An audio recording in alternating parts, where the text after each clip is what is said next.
Hello friends, welcome back to my YouTube channel. Friends, ये आपके सामने गोदरेज का डबल डोर फ्रिज है। इसमें क्या है, डाउन पार्ट में बिल्कुल कूलिंग नहीं हो रही है। अप पार्ट में कूलिंग हो रही है थोड़ी बहुत, और डाउन पार्ट में बिल्कुल कूलिंग नहीं हो रही। तो आपके सामने भी अगर जो नीचे वाला पोर्शन है वहाँ पे कूलिंग नहीं हो रही, नीचे वाला जो पार्ट है वहाँ पे कूलिंग नहीं हो रही, तो वहाँ पे क्या फॉल्ट हो सकता है? क्योंकि ये सामने से जो है इसका एयर फ्लो आना चाहिए बट वो नहीं आ रहा है। इसी वजह से डाउन पार्ट में बिल्कुल कूलिंग नहीं हो रही। तो मैं आपको स्टेप बाय स्टेप हर एक चीज़ आपको क्लियर कर दूंगा। अगर नीचे कूलिंग नहीं हो रही है तो वहाँ पे क्या फॉल्ट होगा और आप इसको कैसे ठीक कर सकते हैं।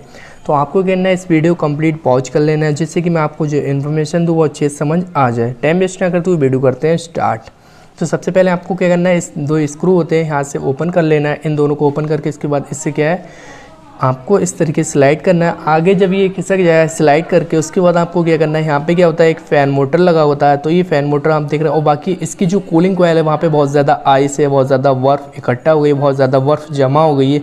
इसी वजह से डाउन पार्ट में बिल्कुल कूलिंग नहीं हो रही है। तो इस तरीके से अगर आपके सामने भी ये प्रॉब्लम आ रही है कि डाउन पार्ट में कूलिंग नहीं हो रही है, अप पार्ट में कूलिंग हो रही है, तो वहाँ पे क्या फॉल्ट होता है। तो डाउन पार्ट में जो आप देख रहे हैं मॉइस्चर वगैरह बहुत ज़्यादा है बट कूलिंग नहीं हो रही है। तो कूलिंग नहीं होती है तो वहाँ पे क्या फॉल्ट होता है, मॉइस्चर क्यों है, इस पूरी डक में बहुत ज़्यादा आइस जम गई है, बहुत ज़्यादा ओवर आइस है, इसी वजह से ये दिक्कत आ रही है। और डाउन पार्ट में जब कूलिंग नहीं होती है तो बेकार है, मतलब वहाँ पे क्या है, फ्रिज प्रॉपर तरीके से काम नहीं कर पाता है।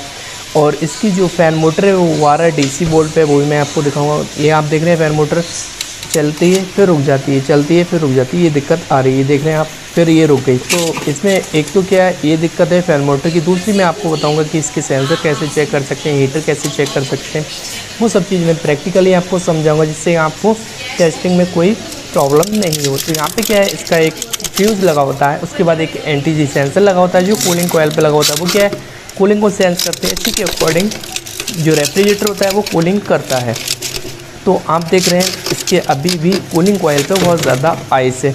तो ये जो होता है, अगर ये बॉडी से अटैच नहीं होते ये फ्यूज़, तो फिर भी वहाँ पे क्या है, ओवर आइस जमेगी और वो कूलिंग को सेंस नहीं कर पाएगा। तो फिर डाउन पार्ट में बिल्कुल कूलिंग नहीं होगी। अगर अप पार्ट में बहुत ज़्यादा कूलिंग हो रही है, बहुत ज़्यादा आइस जम रही है, तो क्या है, डाउन पार्ट में कूलिंग नहीं होगी।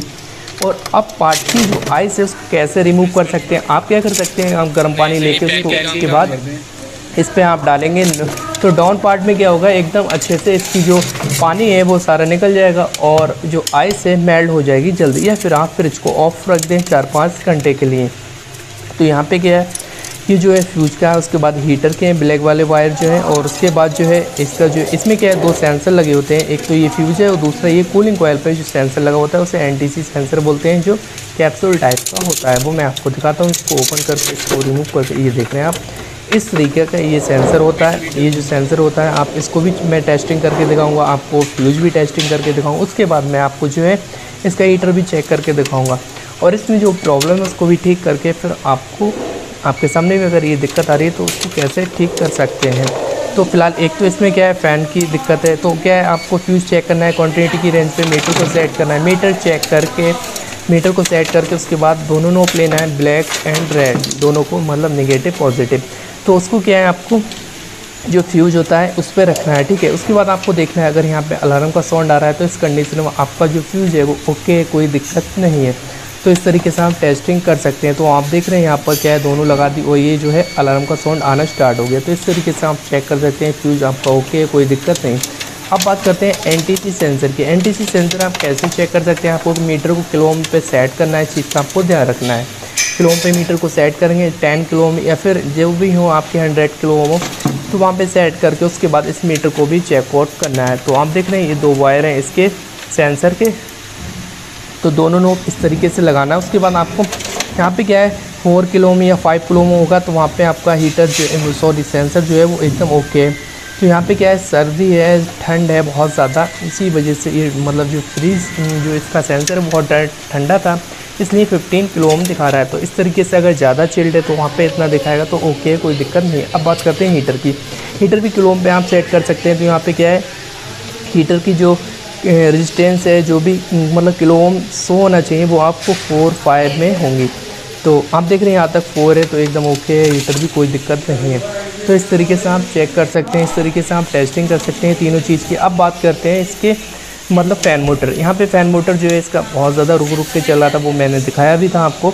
तो इसके फ़ैन मोटर में जो है एकदम जो फ़ैन मोटर है बहुत ज़्यादा टाइटली है और अंदर से ये दिक्कत आई है। तो फ़ैन मोटर कैसे रिप्लेस करेंगे उसको मैं आपको दिखाऊंगा। उसके बाद फिर इसको ऑन करके चेक करके अच्छे से सब कुछ दिखाऊंगा। उसके बाद आपके सामने जो प्रॉब्लम है वो सॉल्व हो जाएगी।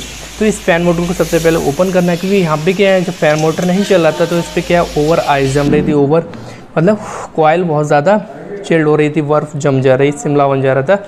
तो ये जो है 12 DC वोल्ट पे वर्क करती है, फ़ैन मोटर होती है। तो इस तरीके से आपको फ़ैन मोटर को मतलब एकदम अच्छे से अटैच करना है, जैसे आपने ओपन किया है वैसे ही उसको लगा देना है। बुश का ध्यान रखना है जिससे कि वहाँ पे कोई दिक्कत नहीं है। अगर बुश आप प्रॉपर नहीं लगाएंगे तो आपकी फ़ैन मोटर तिरछी होगी, तो वहाँ पे फ़ैन मोटर चलने में दिक्कत देगी। तो इस चीज़ का भी आपको ध्यान रखना है। तो इस तरीके से आप फ़ैन मोटर लगा सकते हैं। उसके बाद 3 स्क्रू होते हैं, तीनों स्क्रू को आपको लगाना है। ये जो होते हैं तीनों, और एकदम पहले हल्के हल्के टाइट करना है, फिर उसके बाद प्रॉपर तरीके से तीनों टाइट कर देंगे आप एक ही बार में। बट पहले तीनों क्या है हल्के हल्के करेंगे, जिससे कि वहाँ पे क्या होगा इसकी जो आगे पीछे की बैलेंसिंग है वो अच्छे से रहना चाहिए। तो इस तरीके से आप हल्के हल्के इसको मतलब स्क्रू तो हैं तीनों, इसको टाइट कर दें। अगर फ़ैन आपका नहीं चलेगा तो फ़ैन का जो एयर का फ्लो है वो नीचे हो नहीं होगा, डाउन पार्ट में नहीं होगा, तो सर्कुलेशन नहीं हो पाएगा। तो इसी वजह से यहाँ पे बहुत ज़्यादा दिक्कत आएगी। तो फ़ैन का आपको ध्यान रखना है कि फ़ैन आपका एकदम रनिंग कंडीशन में होना चाहिए। कभी कभी ऐसा होता है कि फ़ैन आपका चलता है, फिर क्या होता है 15-20 मिनट के बाद फ़ैन रुक जाता है, तब भी ये दिक्कत आती कि आपका नीचे कूलिंग नहीं करेगा। या फिर आपका जो सेंसर होते हैं, जो अभी मैंने सेंसर टेस्टिंग करके देखा, अगर ये सेंसर जो होते हैं कूलिंग को सेंस नहीं करते, अभी वहाँ पे ओवर आइस जमेगी, कंप्रेसर आपका कंटिन्यू चलेगा और ये हीटर को ऑन नहीं करेंगे सेंसर, तब भी ये दिक्कत आएगी। उसके बाद आपको देखना है अगर आपके सेंसर ठीक है, अगर हीटर आपका ठीक नहीं है, फिर भी वहाँ पे ओवर आइस जमेगी, तो आप दोनों सेंसर, हीटर, फ़ैन, इन चारों चीज़ को चेक करेंगे। इन चारों चीज़ को चेक करके उसके बाद आपकी जो प्रॉब्लम होगी आपके सामने नज़र आ जाएगी। बाकी मैंने आपको टेस्टिंग करके एक एक चीज़ बता दी है कि अगर डबल डोर गोदरेज का फ्रिज है, कूलिंग की प्रॉब्लम है डाउन पार्ट में, तो आप इस तरीके से चेक कर सकते हैं। तो ये फ़ैन मोटर मैंने इस तरीके से इसको फिट कर दिया। अब बात करते हैं इसके जो एयर को रोटेशन मतलब रोटेट करने वाली जो चीज़ है वो क्या है। तो ये आप देख रहे हैं इसके नीचे एक खिड़की टैप लगी है। तो पहले तो आप इसको लगा देना है सीधा करके अच्छे से, ठीक है। इसको लगा दिया फ़ैन के ब्लेड को, फ़ैन के ब्लेड बहुत ध्यान से। उसके बाद ऊपर का जो इसका लॉक होता है उसको भी अच्छे से प्रेस कर देंगे, जिससे कि कोई दिक्कत नहीं हो। तो यहाँ पे आप बात करते हैं कि इसके जो ऊपर क्या होता है, एक डंडी टैप लगी होती है जो फ़ैन के फ़ैन को मूव करने में मदद करती है कि फ़ैन आपको किस तरीके से डाउन पार्ट में लेना है। तो इस लॉक को आपको अच्छे से प्रेस कर देना है इस खिड़की में, जो इसके फ़ैन के रुख को चेंज करती है, ठीक है। तो इस तरीके से आप इस लॉक को प्रेस करेंगे, उसके बाद ये बैठ जाएगा। उसके बाद इस कवर को आपको एकदम अच्छे से अटैच कर देना है, ये जो ऊपर का कवर है। फिर मैं आपको दिखाऊंगा कि फ़ैन का इसका रोटेशन कैसे चेंज होता है, फ़ैन किस तरीके से आप रखें तो नीचे कूलिंग करेगा या ऊपर कूलिंग करेगा, मैं आपको सब कुछ बताऊंगा। तो अभी तक यहाँ तक एक चीज़ क्लियर है। पहले इस तरीके से आप कर देना। ये जो फ्रीज़र है, फ्रीज़र मैक्सिमम पे मतलब हाई कूलिंग करे बहुत ज़्यादा। और उसके बाद जो आप देख रहे हैं, ये देखो फ्रीज़र पे अगर हम करते हैं या फिर हम एयर पे करते हैं, तो यहाँ पे क्या है, जितना आप मतलब फ्रीज़र की साइड करेंगे तो वहाँ पे नीचे कूलिंग कम होगी, जितना आप बीच में रखेंगे, बीच सेंटर में, तो वहाँ पे एयर जो रेफ्रिजरेटर मैक्सिमम है वहाँ पे नीचे जो है, अगर आप इधर स्लाइड करते हैं राइट हैंड साइड, तो वहाँ पे नीचे बहुत ज़्यादा कूलिंग होगी, अच्छे से कूलिंग करेगा। तो आप देख रहे हैं इसके जो मतलब खिड़की है वो एकदम ओपन हो गई। अगर हम इस तरीके से करते हैं तो यहाँ पे क्या है, तो ओपन हो जाती है और नीचे कूलिंग बेटर होगी, अच्छी कूलिंग करेगा, तो वहाँ पे कोई दिक्कत नहीं होगी। इसके जो एयर स्विंग है तो वहाँ पे अच्छे से कूलिंग आएगी। तो इस तरीके से आपको जैक वगैरह लगा लेने हैं। इसका जैक है हीटर का, ये इसको भी अच्छे से अटैच कर देना है। बाकी मैंने फ़ैन मोटर का जैक लगा दिया और बाकी जो सेंसर है उनके भी जैक लगा रखे हैं। तो इसको मैं ऑन करके फिर आपको दिखाता हूँ कि आप इसको कैसे ठीक कर सकते हैं। प्रैक्टिकली आपको दिखाऊंगा कि आपके सामने फ़ैन रन कर रहा है या नहीं कर रहा है। उसके बाद जो कूलिंग है वो आप नीचे जब टच करेंगे तो आपको ये फील हो जाएगी कि वहाँ से कूलिंग आना स्टार्ट हो गई है। जो आप देख रहे हैं यहाँ पे क्या है, कूलिंग आना स्टार्ट हो गई। इस तरीके से आप चेक कर सकते हैं।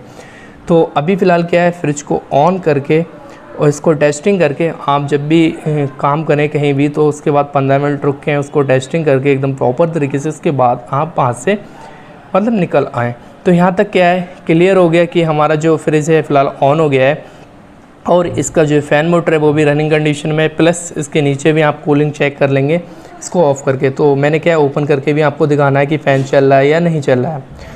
तो आप देख रहे हैं यहाँ पे इसका जो फ़ैन है वो बस ऑन होने वाला है, क्योंकि दोबारा कर रहे हैं तो कंप्रेसर थोड़ा टाइम लेता है। हालांकि लाइट जल गई है बट इसमें थोड़ा टाइम लगेगा। तो अभी क्या है, फ़ैन ऑन हो जाएगा, फिर मैं आपको प्रैक्टिकली ये चीज़ दिखा दूंगा, क्लियर हो जाए आपको कि इसका फ़ैन ऑन हुआ या नहीं हुआ। ऐसा तो नहीं कि दोबारा रुकता हो तो दिक्कत आएगी। तो अभी क्या है, फ़ैन रनिंग कंडीशन में, कोई दिक्कत नहीं। इस तरीके से आप चेक कर सकते हैं। उसके बाद आप इसको स्लाइड करके फिट कर सकते हैं। इसके बाद 2 स्क्रू थे, उनको आप अच्छे से टाइट कर दें। उसके बाद आप देख लें कि 15 मिनट के बाद ये डाउन पार्ट में कूलिंग कर रहा है या नहीं कर रहा है।